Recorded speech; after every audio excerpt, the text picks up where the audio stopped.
सभी ज्ञान पिपासु आत्माओं का अभिनंदन। जय जिनेन्द्र, नमस्कार। हम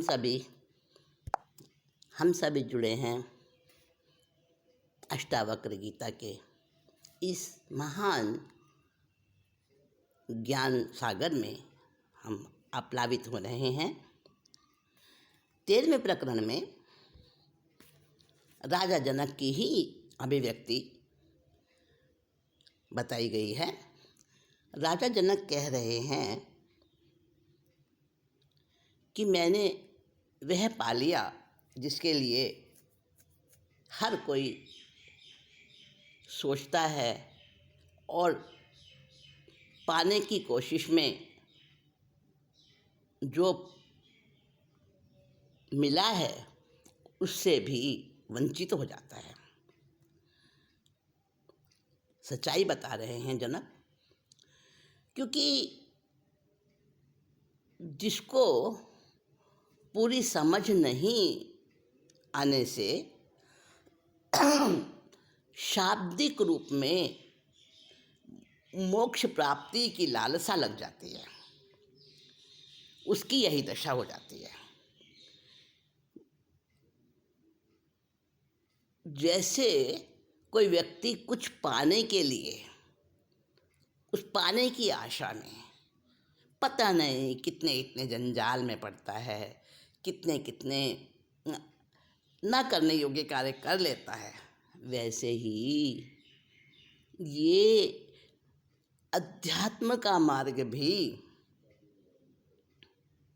इन संभावनाओं से खाली नहीं है, क्योंकि वहाँ कामना आ गई, वांछा आ गई, और जहाँ वांछा है वहाँ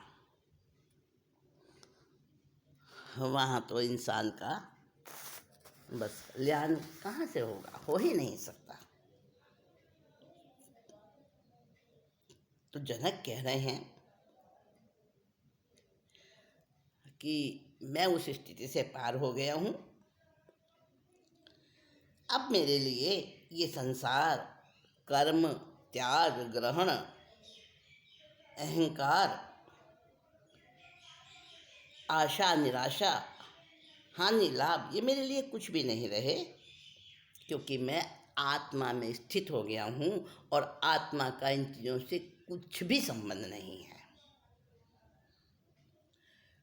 जो चित्त का स्वास्थ्य है, मैं उस परम स्वास्थ्य को उपलब्ध हो गया हूँ। जैसे लहरों से खाली शांत समुद्र होता है, वैसे ही मेरा चित्त समस्त विक्षेपों से शांत हो गया है। ना अब कोई तरंग उठती है, ना कोई ज्वार भाटा आता है, और आत्मज्ञान प्राप्त हो गया। इसकी पहचान यही है कि विक्षेपों का समाप्त हो जाना। नहीं है कुछ भी ऐसे भाव से उत्पन्न जो चित्त का स्वास्थ्य है।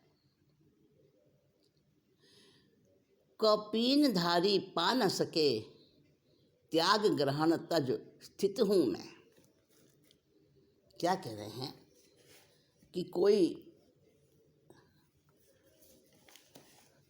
कौन पा सकता है उसे? कोई कौपीन धारी उसको नहीं पा सकता। इस एक बात में उन्होंने बहुत कुछ कह दिया है। भेष में न ज्ञान नहीं, ज्ञान गुरु वर्तन में, मंत्र जंत्र तंत्र में न ज्ञान की कहानी है, ग्रंथ में न ज्ञान नहीं, ज्ञान तो कवि चातुरी में, बातनी में ज्ञान नहीं, ज्ञान कहा बानी है, ताते भेष गुरु तक कवित गुण ग्रंथ मंत्र बात, इनते अतीत ज्ञान चेतना निशानी है, ज्ञान ही में ज्ञान नहीं, ज्ञान और ठोर कहूँ, जाके घट ज्ञान सोई, ज्ञान का निदानी है। देखो, थोड़े में बहुत कुछ कह दिया है कि भेष में ना ज्ञान, ना तो किसी प्रकार के विचित्र विविध धर्म अनुयायियों का अलग अलग वेश होता है, तो किसी विशेष वेश को धारण करना भी ज्ञान नहीं है। और ना ही महंत गुरु बन जाने में ध्यान है, उसमें भी ज्ञान नहीं है। ज्ञानी उसे भी नहीं कह सकते जो बहुतों से पूजा जाता है, गुरु कहलाता है। मंत्र जंत्र तंत्र में भी ज्ञान नहीं है और ग्रंथ में भी ज्ञान नहीं है। धर्म ग्रंथ बड़े बड़े पुस्तकालय, ऐसे मोटे मोटे शास्त्र, इतने सूक्ष्म वर्णन से भरे हुए, और फिर भी क्या कह दिया, नेति नेति। बस इसके आगे नहीं कहा जा सकता। इतना ही है, और इतना ही नहीं है केवल, और भी बहुत कुछ है। नेति नेति का अर्थ है कि इतना ही नहीं है, ना इति, इतना ही ना समझो जितना कह दिया, और भी बहुत कुछ है। और नेति नेति का मतलब उसका कोई पार नहीं, उसका कोई अंत नहीं, उसकी कोई इति नहीं, उसकी कोई सीमा नहीं, जो असीम है। तो ऐसे ग्रंथ वो भी तो स्वरूप को नहीं बता पाते। तो ग्रंथ में ना ज्ञान, न ही ज्ञान कवि चातुरी में। एक से एक काव्य ग्रंथ वो भी भरे पड़े हैं, पर वो चतुराई भी नहीं किसी काम की। और उसके अलावा जितनी भी कलाएं हैं, सभी कलाएं आत्मकला के सामने बौनी हैं, छोटी हैं। तो ग्रंथ में भी ज्ञान नहीं, कवि चातुरी में भी ज्ञान नहीं, और बातों में भी ज्ञान नहीं, बातों में भी ज्ञान नहीं। कोई बड़े वाक्पटु होते हैं, बड़े सभा में रंग जमा देते हैं, वो भी ज्ञानी नहीं है। ज्ञानी उसको भी नहीं कहते। तो इसलिए न भेष, न गुरु बनने में, न कविता, मंत्र तंत्र, बात, इनमें कोई भी ज्ञान की निशानी नहीं है। ज्ञान की पहचान इनसे नहीं होती, ज्ञानी की पहचान इनसे नहीं होती। तो फिर ज्ञान कहाँ है? ज्ञानी किसे समझना, क्या पहचान है? हैं? उन्होंने कहा ना, नहीं है कुछ भी ऐसे भाव से उत्पन्न जो चित्त का स्वास्थ्य है, कौपीन धारी पा न सके। त्याग ग्रहण तन स्थित हूँ मैं। तो कहा मैं उस जगह स्थित हूँ जहाँ पर बाहर का ना वेश है, ना बाहर की गुरुता है, गुरुपना है, ना बाहर की चतुराई है, ना कोई तंत्र मंत्र यंत्र है।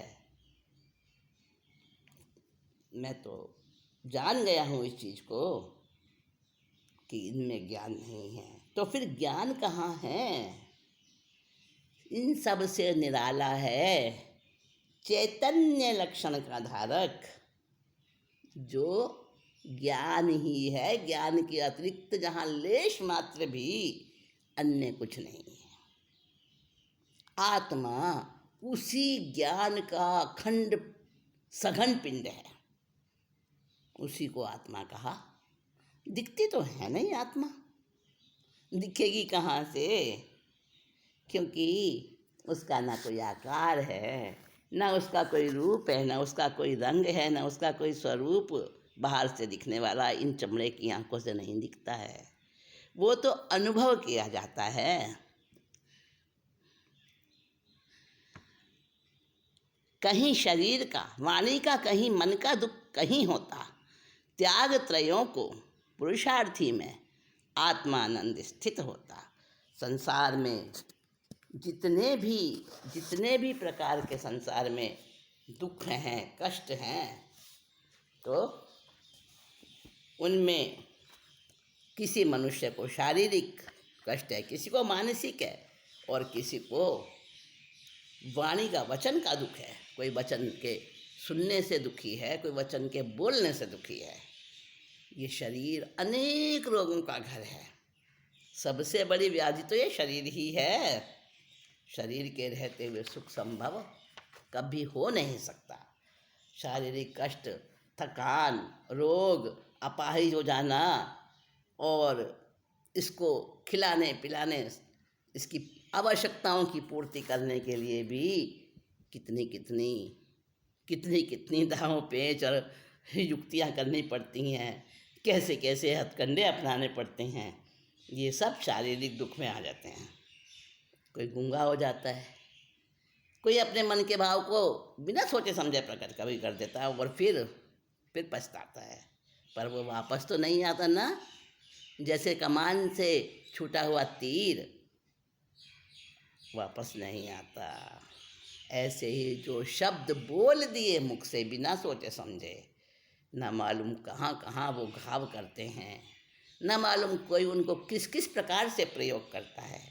जब तक मेरे मुंह के अंदर शब्द रहता है तब तक वो मेरा है। जब होठों से मैंने बाहर निकाल दिया उसको, तो दूसरा किस प्रकार से उसका अर्थ निकाले। बड़ा भारी ये भी दुख है। भाई मैंने ऐसे तो नहीं कहा था, इस भाव से तो नहीं कहा था, और सामने वाले ने वो अपना अपना मतलब लगा लिया। अब तुम कहते रह जाओ कि मैंने तो इस प्रकार से नहीं बोला था। भाई वो अपने मन से मतलब लगाएगा। रोको मत जाने दो, और रोको मत जाने दो। शब्द तो वही के वही ही हैं, लेकिन इनका बोलने का ढंग, इनका पंक्चुएशन, मतलब कहाँ रुकना है। रोको मत जाने दो। जब रोको पे अल्प विराम लग गया तो उसका अर्थ क्या निकलेगा? रोको मत जाने दो, और रोको मत जाने दो। तो अगर रोको मत के बाद अल्प विराम लगा तो विपरीत अर्थ निकल गया। तो शब्दों का अर्थ भी कहीं कुछ कहीं कुछ कहीं कुछ होता है। ये भी मनुष्य के लिए एक प्रकार का दुख बन जाता है। और कभी अपशब्द सुन लेता है किसी से जो अपने को नहीं भाते, नहीं अच्छे लगते, वैसे शब्द सुन लेना, वो भी तो बड़ा भारी कष्ट है। अरे मार पीट दिया किसी ने, घाव कर दिया, उसका तो कभी ना कभी दुख मिट जाएगा, समय अनुसार घाव भर जाएगा। पर जो बोला है अपशब्द, जो मन को छेद कर घायल करके जो वो शब्द तीखी तलवार जैसा, कटारी जैसा चुभा है, वो चुभन नहीं जाती जल्दी, और वही तो कर्म बंधन करवाती है। कटु भाषण, मिथ्या भाषण, अनर्गल प्रलाप, अधिक बोलना या जरूरत होने पर उस सही जगह पर ना बोलना, ये सारे ही वाणी के दुख हैं। और वाणी दोष के कारण ही बुद्धिमान, बहुत से बुद्धिमान बहुत ज़्यादा पढ़ लिख कर पागल भी हो जाते हैं। वाणी के दुख तो बहुत हैं, मन के भी दुख बहुत हैं। मन के भी दुख बहुत हैं। अभाव, अपमान, चिंता, आशाएं, महत्वाकांक्षाएं, हीन भावनाएं, ये मिल जाए उसकी चिंता, उसकी चिंता, खो जाने की चिंता, रख रखाव की चिंता, संकल्प विकल्प आदि से मन सदा सदा ही दुखी रहता है, हमेशा ही परेशान, चंचल, संकल्प विकल्पों से भरा हुआ रहता है। स्वस्थ मन वाला व्यक्ति मिलना आज के ज़माने में क्या, किसी भी युग में बड़ा ही कठिन है, बड़ा ही कठिन है। जनक कहते हैं कि मैं इन तीनों प्रकार के दुखों को त्याग, तीनों दुखों को पुरुषार्थी में आत्मानंद स्थित होता। कहना है मैं मन के, वचन के और काया के सभी दुखों को त्याग कर, इनसे अपने को हटाकर अपना संबंध विच्छेद कर दिया मैंने इनसे, और अब मैं आत्मा में ही पुरुषार्थ करता हूँ। बस तीनों प्रकार के दुखों को त्याग कर मैं अपने आत्मा के आनंद में सुखपूर्वक स्थित होता हुआ और बस ऐसा योगी ही, एक ऐसा, केवल ऐसा योगी ही संसार में है जो आत्मा के आनंद की अनुभूति करता है। वो किसी भी प्रकार से अन्य, चाहे वो शारीरिक हो, चाहे मानसिक हो, चाहे वचन संबंधी हो, किसी भी प्रकार के दुखों से प्रभावित नहीं होता। सत्व रज तम तीनों ही प्रकार के ताप, उससे वो अलग हो जाता है। आत्मज्ञान प्राप्त करना यही सबसे बड़ा पुरुषार्थ है, और वो पुरुषार्थ मैंने कर लिया है। कृत कर्म वस्तुतः नहीं आत्मकृत, यूं यथार्थ विचार लिया, करूं उसे भी आए सामने, सुखपूर्वक स्थित मैं हुआ। जो मेरे सामने परिस्थिति अनुसार आता है मैं उसको करता हूँ। ऐसा नहीं कि मैं कर्म से खाली हो गया हूँ। संसार में जब तक इंसान है तब तक कर्म से विरत नहीं हो सकता। तो जनक कह रहे हैं, कृतकर्म वस्तुतः नहीं आत्मकृत, यूँ यथार्थ विचार लिया। मैंने जान लिया, समझ लिया, विचार लिया कि जो कर्म जिसको हम कहते हैं आत्मा के साथ जुड़ा है, मैंने कर्म कर लिया, हाय मैंने बड़े कठोर कर्म किए हैं, या मैंने पुण्य कर लिया, मैंने उसको सुखी कर दिया, मैंने अमुक का बस समय पर साथ दे दिया। तुमने कुछ नहीं किया, तुम कर ही नहीं सकते। जो भी किया जाता है कर्म, वो वस्तुतः आत्मा नहीं करती। ये मैं अच्छे से जान गया हूँ, और मैं भी करता हूँ कार्य जो मेरे सामने आता है, बस उससे निर्लिप्त रहता हूँ, उससे अप्रभावित रहता हुआ सुखपूर्वक मैं स्थित हो गया हूँ अपनी आत्मा में। कर्म निष्कर्म के बंधन युक्त भावों वाले तन में आसक्त एक योगी एक ऐसी स्थिति में भी होता है, कोई आत्मा की ओर बढ़ने वाला आत्म साधक कभी ऐसी स्थिति में भी होता है कि कर्म और निष्कर्म इन दोनों से जो बंधन बांधने वाले भाव हैं उनसे तो हट जाता है, लेकिन अपने शरीर में आसक्त हो जाता है, तन में आसक्त। ऐसा योगी नहीं, अलग मैं सदा हूँ स्थित सुखपूर्वक।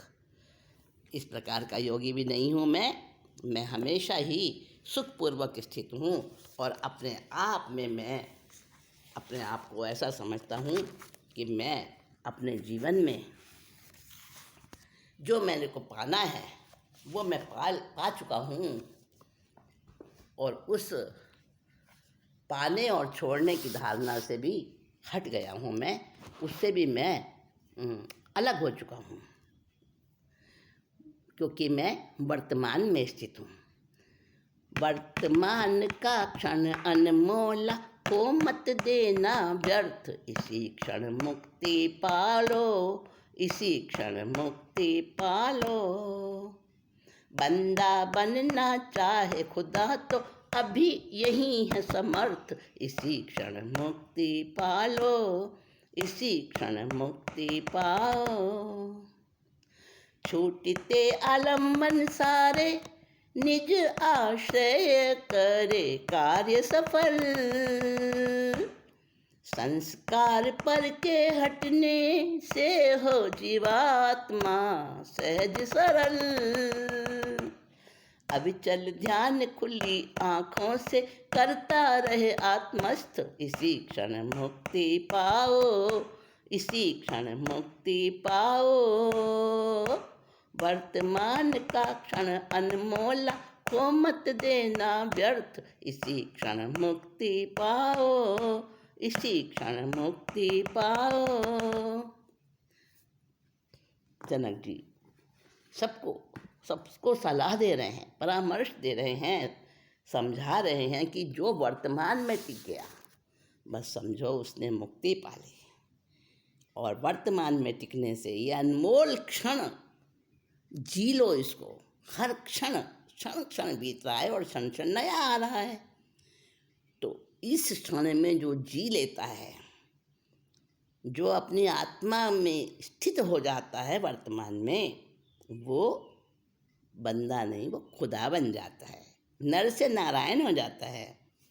हाँ, तो कह रहे हैं कि स्थिति गमना गमन शयन से अर्थ अनर्थ न कुछ मुझको। ना मैं स्थिति में आसक्त होता हूँ, ना मैं गमन में, ना मैं आगमन में, ना शयन में, ना अर्थ अनर्थ, ये मुझे कुछ भी प्रभावित नहीं कर रहे हैं। तभी ठहरते सोते जाते हुए ना अंतर है मुझको। ना मुझे सोते हुए, ना जागते हुए, ना जाते ना ठहरते, मुझे कहीं कुछ भी अंतर नहीं पड़ता, क्योंकि मैं तो केवल देखता हूँ। ये सो रहा है, ये मैं नहीं, ये शरीर है, ये जो मेरा है ही नहीं। जैसे हम किसी थर्ड पर्सन को देखते हैं ना कुछ भी करते हुए, वैसे मैं अपने आप को देखता हूँ। मैं तो केवल जानने वाला, देखने वाला हूँ। जान लिया है मैंने, समझ लिया है, अच्छे से आत्मसात कर लिया है मैंने कि ना मुझे ठहरने में, ना मुझे चलने में, ना मुझे सोने में, ना मुझे कुछ करने और ना करने में, मुझे कहीं भी कोई मतलब नहीं है। सुप्त अवस्था में नहीं हानि, नहीं प्रयत्न में सिद्धि मुझे। इसीलिए तजहान लाभ को सुखपूर्वक स्थित हूँ मैं। कह रहे हैं सुखपूर्वक स्थित हूँ मैं, सुखपूर्वक स्थित हूँ मैं। इसमें बस यही बात कही है 13वें प्रकरण में जनक जी ने कि मैं सुखपूर्वक स्थित हूँ। बस सुखपूर्वक अपने में, आत्मा में प्रतिष्ठित हो गया हूँ मैं, क्योंकि मुझे सुप्त अवस्था में भी कोई हानि नहीं है, और प्रयत्न करने में, जागृत अवस्था में भी मुझे कोई राग नहीं, कोई मुझे उसमें मोह नहीं, कोई अच्छा नहीं लगता, ना अच्छा लगता ना बुरा लगता। इसीलिए मैं हानि लाभ को छोड़कर सुखपूर्वक अपने आप में स्थित हो सका हूँ। गंभीर होना होगा, मौज शौक को ना मिलाए जीवन, पल पल परीक्षा मानो, गफलत का त्यागो आडंबर सघन। रोको फिसलनी भोग की गलियों में दौड़ाना रथ, इसी क्षण मुक्ति पालो, इसी क्षण मुक्ति पालो। निमित्तों की बेड़ी बंधी, साता पर तंत्र बेकार है, आत्मिक सुख अपने भीतर अखंड निर्विकार है। कर्म सैन्य नहीं छू सके मुझको, सीना को जीना को रसलथ, इसी क्षण मुक्ति पालो, इसी क्षण मुक्त में बिल्कुल। वर्तमान का क्षण अनमोला, को मत देना व्यर्थ, इसी क्षण मुक्ति पालो, इसी क्षण मुक्ति पालो। जनक जी कह रहे हैं कि हमें गंभीर होना होगा। ये जीवन हम कहते हैं एक ही बार मिलता है जी, एक ही बार शादी होती है, एक ही बार ऐसा होगा, एक ही बार ऐसा हुआ, बार बार थोड़ी आते हैं ऐसे मौके। मौज मना लो। ये मौज शौक को जीवन नहीं मिला। हाँ, एक बार मिला है, क्या पता दूसरी बार ये सारे सुख संयोग मिलेंगे कि नहीं मिलेंगे, इष्ट संयोग। और अब इसीलिए मिला है ये जीवन कि ऐसी विशुद्धि पालो जो फिर से अशुद्ध हो ही ना सके। एक बार यदि शुद्ध हो गए, जो आत्मा एक बार शुद्ध विशुद्ध आत्मस्थ हो जाती है, वापस उसको फिर से कर्म का मैल, किसी भी प्रकार का सांसारिक विक्षेप उस पर नहीं आ सकता। वो पूर्ण शुद्ध हो जाती है। तो इसी क्षण हमें मौज शौक को छोड़कर जीवन इसीलिए मिला है, ये भाव हटाकर ये सोचना पल पल परीक्षा है, और इस बाहरी आडंबर को छोड़कर भोग की गलियां जो फिसलनी हैं उसमें मत दौड़ो। वर्तमान में जियो तो सब कुछ प्राप्त हो जाता है। इसी जो संसार में जो भी हमें मिल रहा है उसमें निमित्त कौन है? निमित्त जो है वो परतंत्र है, बेकार है। ऐसी साता, ऐसा सुख जो निमित्तों से बंधा हुआ है, और आत्मिक सुख जो बिना कारण होता है, अहेतुक होता है, किसी निमित्त से नहीं होता, अपने भीतर का खुद का सुख होता है, जो अखंड होता है, निर्विकार होता है, उसको कभी कोई कर्म छू भी नहीं सकता। बस वो कर्म कैसा है, अगर लगता भी है जैसे जैसे झीना झीना कोहरा छा जाता है, पर वो छूता नहीं है। क्या कह दिया, छूता नहीं है। हाँ, हम सोचते हैं कि हमने जमीन पर पैर रखा, हम चल रहे हैं, जमीन को छू रहे हैं, परंतु नहीं, ये हमारा भ्रम है, भ्रांति है।